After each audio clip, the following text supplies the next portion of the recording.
Back to the nursing school days. Here it is. Male nursing students' reaction. When having to check the dilation of the cervix. So true. Now anyway, in today's video, we're going to be discussing how to build a healthy, strong rapport with patients.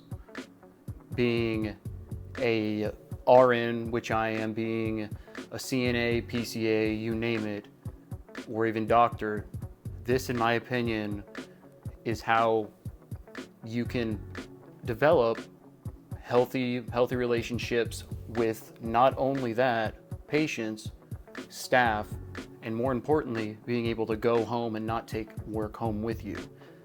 This is 4 things in regards to patient rapport that I think are most important. And this is, for me, it can be different, but if you're having problems developing, any healthy just relationships with patients in regards to just getting good quality of care, then listen to this.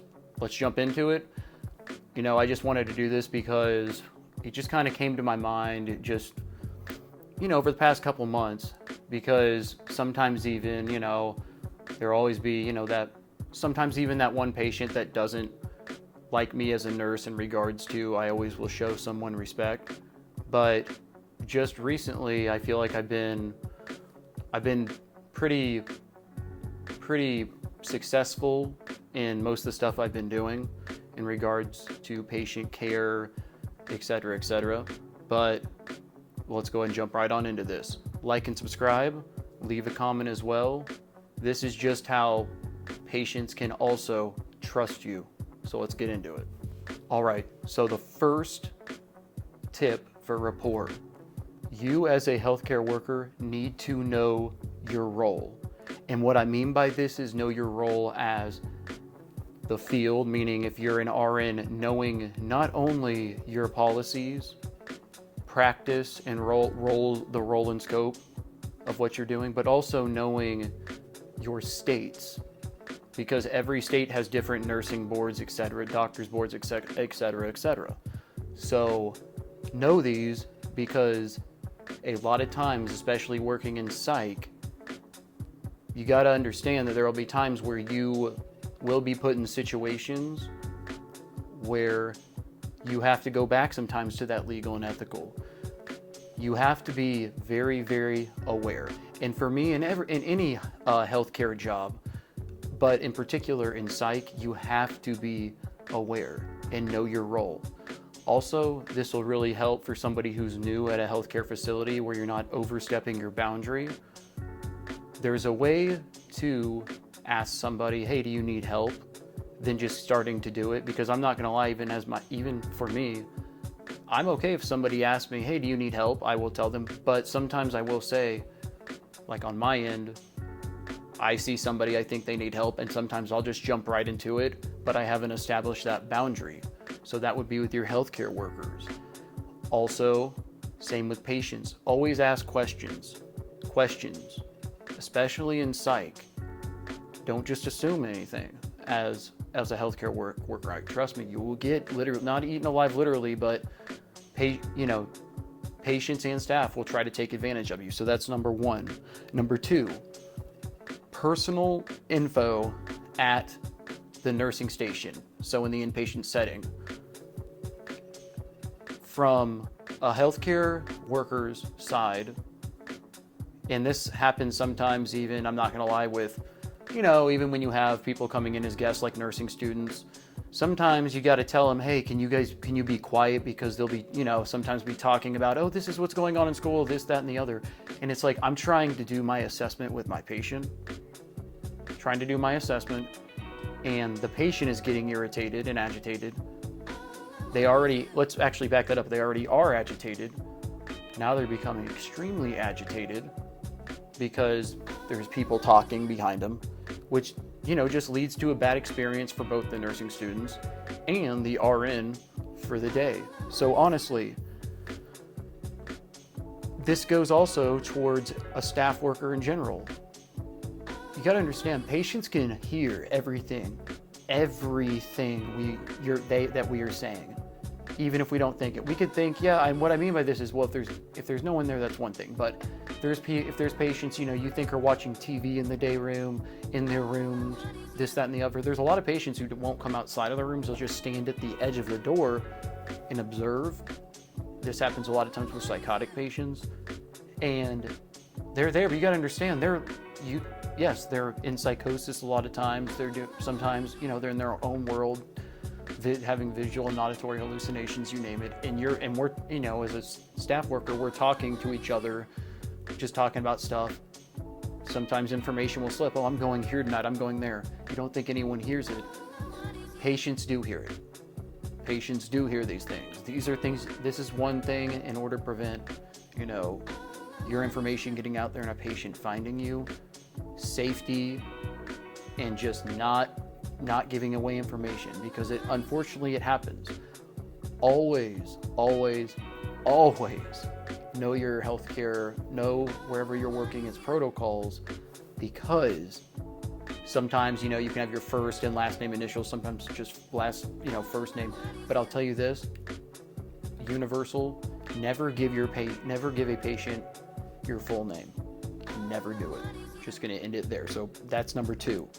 Number 3, this really hits home in my opinion, and it's like one of my golden rules with patients, and how I establish a strong rapport. And the other one I just mentioned, by the way, you might not think has anything to do with establishing a rapport with a patient, a therapeutic, healthy one.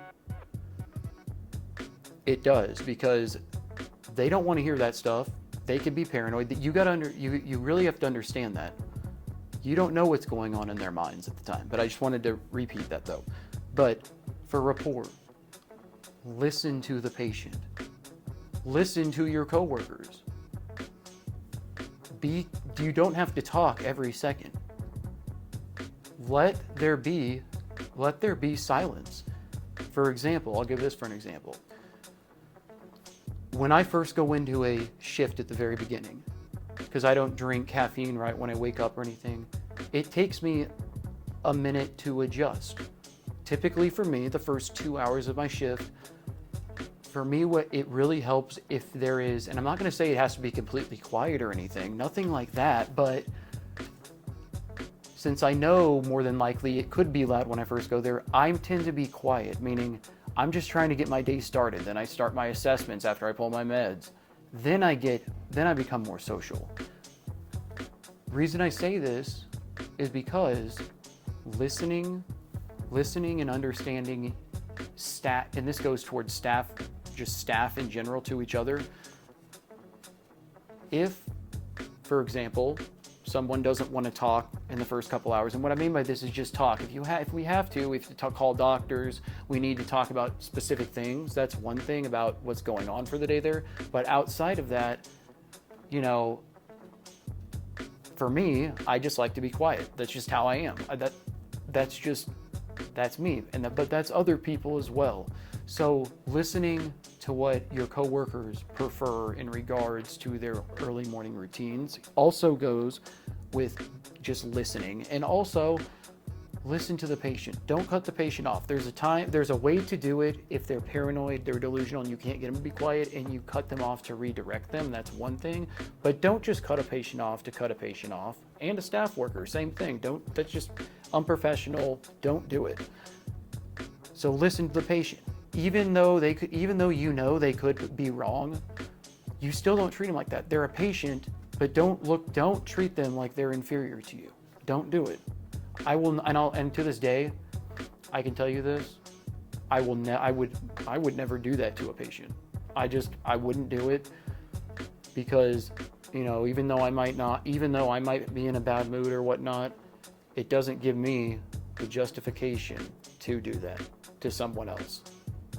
But that is number 3. And finally, with rapport, the final one is, so this one, I'm not going to lie, it took me a minute because there's a couple more that I want to mention, but if I had to say this is a generic thing that has to do with rapport and your own safety, which is always know your hospital's layout, always know the parking lots you can park in, this goes towards staff or people working for a facility. Always know these things, because you might go, how does that have to do with a rapport? If patients see that you're lacking, because a lot of times, like just in general, when they're discharging and whatnot, they could see you in your car or what, just whatever. Sometimes with some hospitals, I mean, literally the cafeterias and stuff, there's open windows where staff is parked and they could see you at any time. So, be cautious about that, because as with this, you're going to your car, let's say at 11 o'clock to the parking lot. You're parked somewhere in the center where they could potentially see you. It's like during lunch, like during the lunchtime. Even though more than likely nothing will happen, you get that one situation where a patient is agitated at you and whatnot, and they want to follow you. You need to know your facility. Also know where your cameras are. And you might go, oh, what? That's creepy to say. What? Like, no.